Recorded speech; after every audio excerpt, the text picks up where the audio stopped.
Bonsoir, le titre de ce journal. Nommé le 4 mai dernier ministre de la Protection sociale et de la Solidarité nationale, Guy Mexan Mamiaka s'est rendu aujourd'hui au siège du SAMU social pour une visite de prise de contact. Une visite particulièrement satisfaisante, a indiqué le docteur Wenceslas Yaba, le coordinateur général du SAMU social. Nous verrons tout cela dans un instant. Bonsoir et bienvenue sur notre principale édition d'information et merci encore d'avoir choisi la télévision Shekina pour vous informer. La montée des eaux émanant de la dernière averse tombée dans la ville de Port-Gentil n'a pas épargné les établissements secondaires, à l'exemple du collège Bac Aviation et l'école publique de la Balise. Média Plus pour le compte rendu.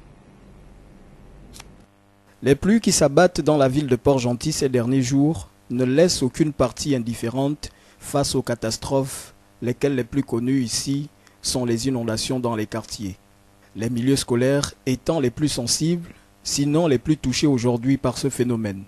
En effet, la montée des eaux telle qu'observée au collège d'enseignement secondaire de Bac Aviation, à l'école publique Balise, pour ne citer que ces établissements scolaires de la capitale économique, démontre combien de fois l'aspect environnemental est négligé dans la planification des travaux de réhabilitation souvent effectués au sein de ces temples du savoir.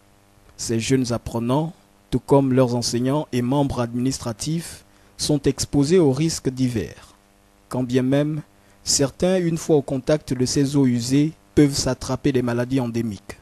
C'est aussi une réalité qui peut favoriser l'échec scolaire chez ces derniers, comme certaines séances de cours avaient été perturbées au collège et lycée Raponda Walker il y a quelques mois.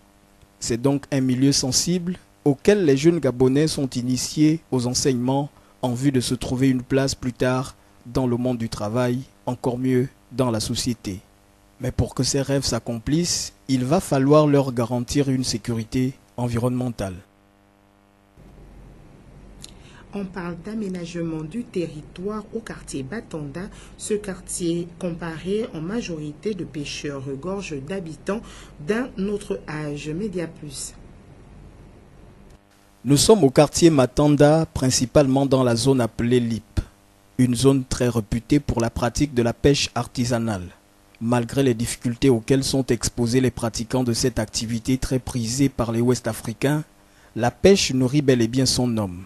Mais à la grande surprise, aucun aménagement du territoire ne se fait remarquer depuis lors. L'habitat s'observe de plus en plus précaire, à tel point que l'on s'interroge, notamment sur la nécessité de prendre en charge son environnement immédiat. Il bouffe le terrain, tout le terrain rentre dans l'eau. Regarde le dragueur, là qui est face de nous. Là. Il n'a qu'à mis un peu de sable. Bon, il met d'abord avant que commence leur boulot. Hein? Moi, je ne peux pas parler pour la pêche là.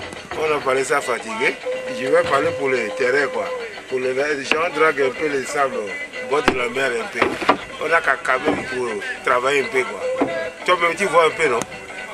C'est pas bon. Sinon, dans 2 ans maintenant, l'eau va partir c'est cadeau, Madara. C'est moi, j'étais au Gabon là, c'est longtemps, depuis 1976. Jamais voir les choses qu'on voit en attendant.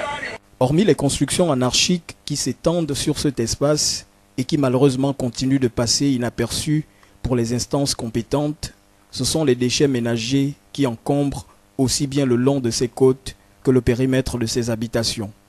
Au moment où les plus hautes autorités prônent pour la lutte contre l'insalubrité, en interpellant l'implication de toutes les forces vives de la nation, nombreux citoyens demeurent encore préoccupés par leurs vieilles habitudes, tel que c'est le cas observé de nos jours dans cette partie du 4e arrondissement de la commune de Port-Gentil. Je le disais en titre, le ministre de la Protection sociale et de la Solidarité nationale était aujourd'hui au siège du SAMU social gabonais pour une visite de prise de contact. Guy Mexan Mamiaka et le docteur Wenceslas Yaba se sont entretenus sur le fonctionnement de la structure. Le compte-rendu est de Pierre-Parfait Badikoum. Le ministre de la Protection sociale et de la Solidarité nationale a été accueilli aujourd'hui par la direction et l'ensemble du personnel du SAMU social. Une première visite à inscrire dans le cadre des prises de contact avec les établissements publics placés sous sa tutelle. Au lendemain de ma responsabilisation aux affaires sociales, il était important de prendre attache avec non seulement l'administration centrale, mais tous les établissements publics placés sous notre tutelle. Le SAMU social que je viens de visiter m'a enseigné sur la qualité du travail effectué et la méconnaissance que nous avons de l'importance de cet outil. Je repars donc ici nourri de ce savoir que je porterai de la manière la plus audible possible à mon niveau. Guy Meksan Mamiaka promet déjà une prochaine rencontre destinée à développer toutes les problématiques liées au fonctionnement du SAMU social gabonais. De son côté, face aux médias, Dr Wenceslas Yaba, coordonnateur général du SAMU social, s'est dit particulièrement satisfait de cette visite. Je suis très heureux de constater, de réaliser son extrême satisfaction. D'autant plus que je pense qu'en arrivant ici, il n'avait pas plus de 15% de rudiments de ce que nous faisons. Là, il part avec plus de 150% de rudiments. Et maintenant qu'il a compris ce que nous faisons, maintenant qu'il a compris quelle est l'importance de cet outil central dans son ministère, dans le ministère qui est la charge dirigée naturellement par le vibrant souhait du chef de l'État, que je remercie aussi, Ali Bongo Ondimba. Maintenant qu'il a compris ce que nous faisons, je peux vous dire que je me sens aujourd'hui sous le bouclier du ministre, et un bouclier participatif et un bouclier auquel il adhère totalement. Donc il adhère à ce projet comme l'ensemble du ministère. J'étais content de constater qu'il y avait vraiment tous les directeurs généraux, les secrétaires généraux du ministère qui ont compris, qui ont vu, qui ont réalisé la quintessence même de ce que nous faisons au profit du Gabonais et de la Gabonaise, au profit de nos compatriotes qui sont dans les difficultés les plus exécrables, au profit de ces personnes qui n'ont rien. Présent à Libreville, dans le Haut-Togo et à Port-Gentil, le SAMU social devrait se déployer à Makokou, Tchibanga et Lambaréné d'ici le 1er juin 2018 et dans l'ensemble des 9 provinces du Gabon avant la fin du mois d'août. Objectif clairement affiché, promouvoir la médecine de proximité au profit des plus démunis. Encore une autre rencontre, celle du ministre d'État, ministre des Sports et de la Culture chargé du tourisme, Alain-Claude Bilembizé, a présidé une rencontre de contact avec la Direction générale du tourisme afin de s'imprégner des réalités du ministère dont il a la charge. Les détails avec Inès Ngunga Mombo de la Savane. Une rencontre sous fond de prise de contact avec les membres de la direction du ministère dont ils ont la charge, les ministres d'État et délégués chargés du tourisme ont échangé avec ces derniers, occasion propice pour le directeur général de présenter les missions de chaque département. Nous sommes très satisfaits parce qu'il est tout à fait normal qu'on puisse savoir quels sont ces collaborateurs, qu'on puisse avoir un nom sur chaque visage et surtout qu'ils puissent avoir une idée des missions qui sont celles de l'administration qui est appelée à exercer.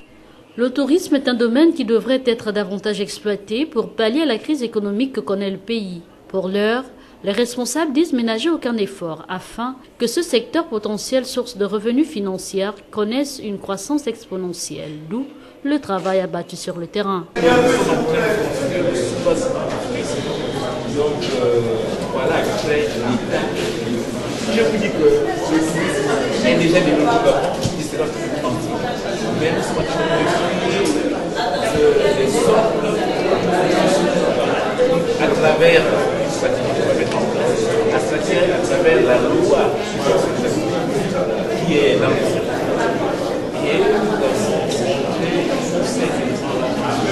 Selon le ministre délégué, cette rencontre n'est pas fortuite. Elle permet de s'imprégner des réalités de ce ministère. Certains dossiers nous ont été présentés de façon générale encore, donc dans les détails avec chaque département particulier.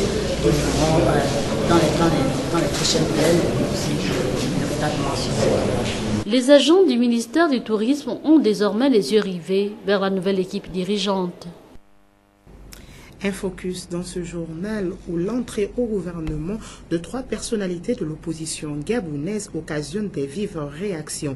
D'abord celle de Maître Louis Gaston Maïla qui propose ici sa stratégie. Ephraim Biogoïdzo et Bertrand Komileka.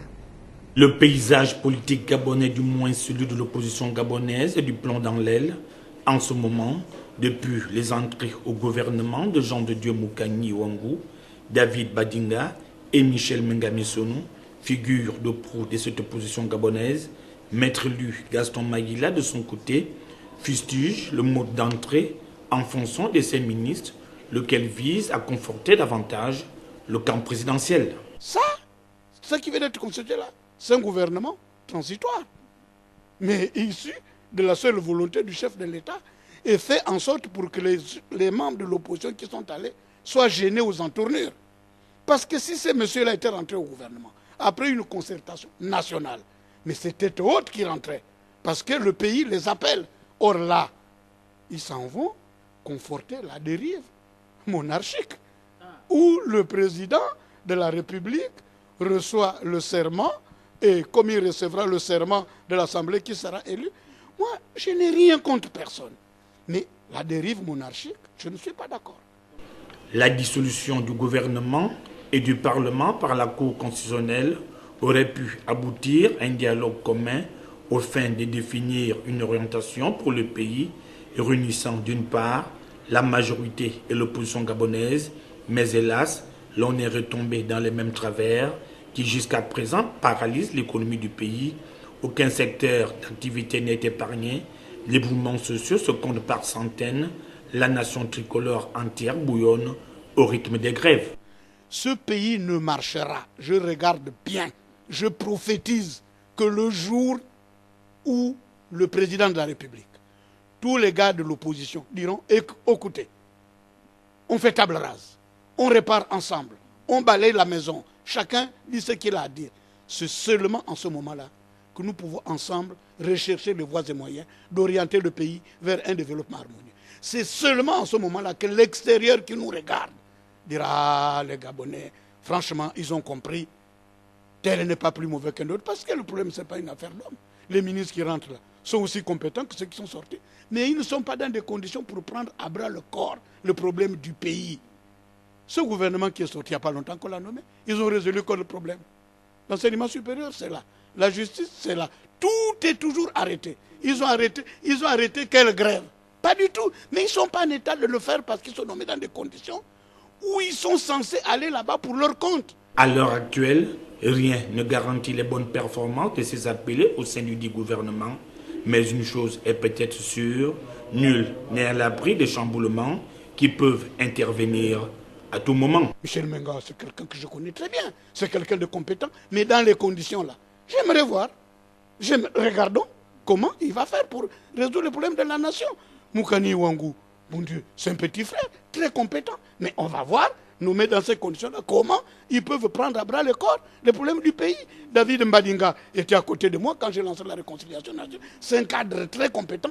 Mais dans les conditions-là, j'aimerais voir. Et qu'est-ce qu'on va faire? La même Cour constitutionnelle va être obligée, dans quelques mois, de dissoudre le même gouvernement dans les mêmes conditions. Parce que les problèmes du pays resteront toujours posés.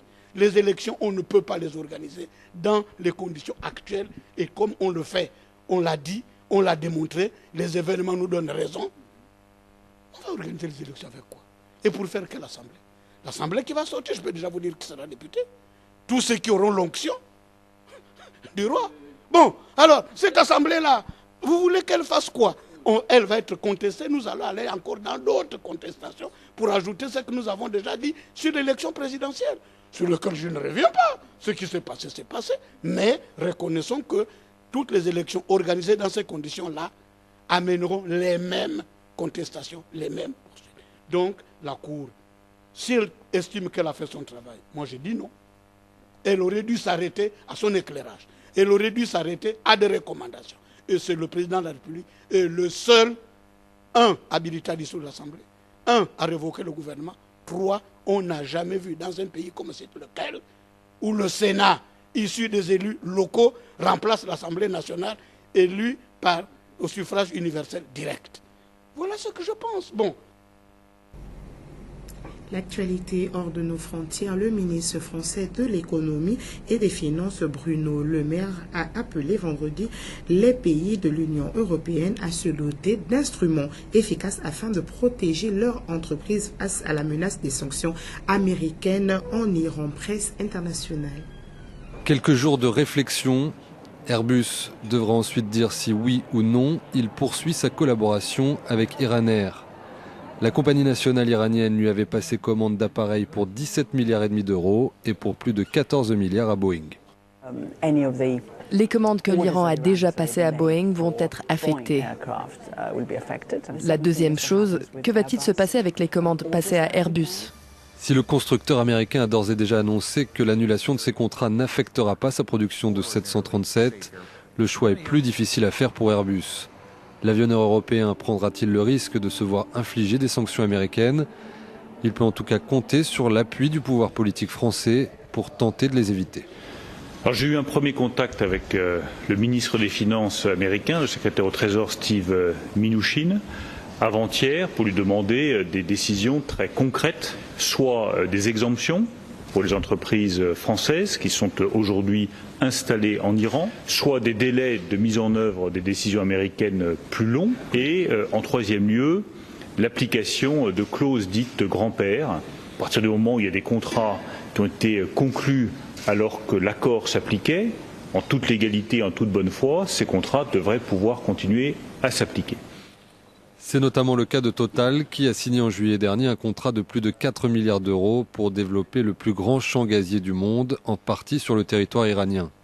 Autre victime possible des futures sanctions américaines, le secteur automobile français. Quand Peugeot est déjà parti en 2012, il y avait une chute de la production. Ils ont 30% du marché, donc il y avait une chute de la production intérieure automobile iranienne et ça avait été une catastrophe pour l'emploi. Donc vous imaginez les conséquences sur l'emploi et la production industrielle si Peugeot de nouveau partait. Les sanctions américaines doivent être rétablies d'ici 90 à 180 jours, un court délai laissé aux acteurs économiques et politiques français pour trouver la parade. Le Conseil de sécurité de l'ONU doit se réunir au lendemain des violences meurtrières à la frontière de Gaza, où l'armée israélienne a tué 58 Palestiniens lors des manifestations contre le transfert de l'ambassade américaine à Jérusalem. Presse internationale. Dès lundi soir, le Hamas appelle le peuple à continuer la lutte, surtout en ce mardi, jour de la Nakba, la catastrophe, où les Palestiniens commémorent l'exode de 1948. Nous n'arrêterons pas la grande marche du retour. Nous continuerons à briser le siège pour retrouver le droit des Palestiniens. La journée de lundi a été particulièrement sanglante. Dès la fin de matinée, des dizaines de milliers de manifestants convergent vers la clôture de séparation avec Israël. Les micros appellent les militants à s'approcher de la barrière. Ici, le drapeau palestinien est planté par des femmes sur un bout de clôture avec Israël arraché quelques minutes plus tôt par un manifestant. Un trophée. En face, l'armée israélienne tire à balles réelles. Cet homme est touché. Les morts se comptent par dizaines, les blessés par centaines. Condamnation de plusieurs ONG, dont Amnesty International. L'armée a tiré des balles de gros calibre sur les manifestants qui ne représentaient pas de menace imminente. C'est contraire au droit international. Mais ces violences ne semblent pas décourager les manifestants. Non, je n'ai pas peur. J'ai déjà un enfant qui est blessé de toute façon. L'armée israélienne dit protéger avant tout les villages proches de la frontière et accuse le Hamas. Le Hamas est à la manœuvre et incite les gens à aller de l'avant. Il pousse les Palestiniens, les émeutiers à s'avancer pour essayer de s'en prendre à notre défense et pénétrer sur notre territoire. Lundi, l'armée israélienne a aussi bombardé des postes du Hamas à Gaza. En riposte, affirme-t-elle, à des tirs venant de ses positions. Un mot de sport dans ce journal. Le ministre du Sport très actif ces derniers jours afin de trouver un équilibre au problème du championnat national foot. Il a une nouvelle fois convié en séance de travail les responsables de la FIEGA Foot et ceux de la LINAF pour une réflexion commune et définitive de la situation. Ulrich Semeila pour le compte rendu de notre rédaction. Le patron du sport du Gabon, Alain-Claude Bilébizé, a eu une fois de plus réuni en séance de travail le bureau de la LENAF, celui de la FEGAFOOD et l'ensemble du personnel de son administration ministérielle. Il était question au cours de cet échange de trouver les pistes de réflexion et de convenir à trouver une formule unanime afin de faire jouer le championnat et d'avoir des représentants en Coupe d'Afrique. Compte tenu de la tenue de la Coupe du Monde de football, ce qui va nous amener donc à appliquer une formule de play-off.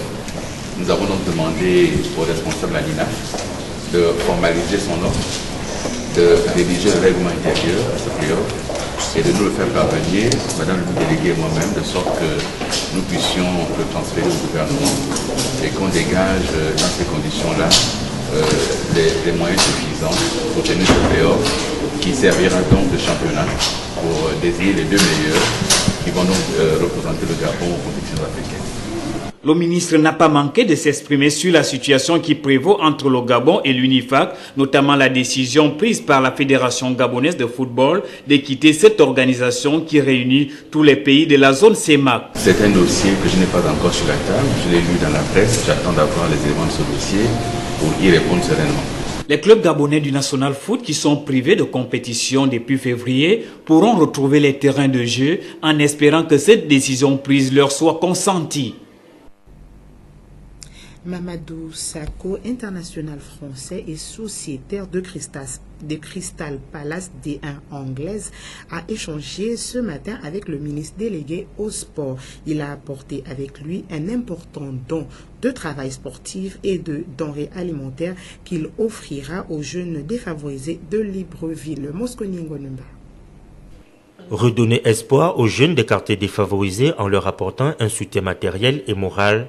Tels ont été les échanges entre le ministre délégué au sport et l'international français Mamadou Sakho, qui a par la suite présenté l'association AMSAC, qui œuvre pour l'épanouissement de la jeunesse et qui a bien voulu cette fois-ci arriver au Gabon, apporter sa modeste contribution qui vise à rehausser le niveau mental des jeunes afin qu'ils croient en leurs rêves, car un rêve peut bel et bien devenir réalité. Je me suis déplacé à Libreville, c'est tout simplement dans le cadre de mon association AMSAC, c'est de donner du temps aux jeunes et on a prévu justement de visiter des orphelinats en faisant quelques dons, des dons symboliques, mais surtout de faire passer un message d'espoir aux enfants et aux jeunes Gabonais et de leur dire justement que nous aussi on vient de loin, on s'est battu pour arriver à atteindre nos objectifs, donc ils peuvent faire pareil et dans n'importe quel domaine.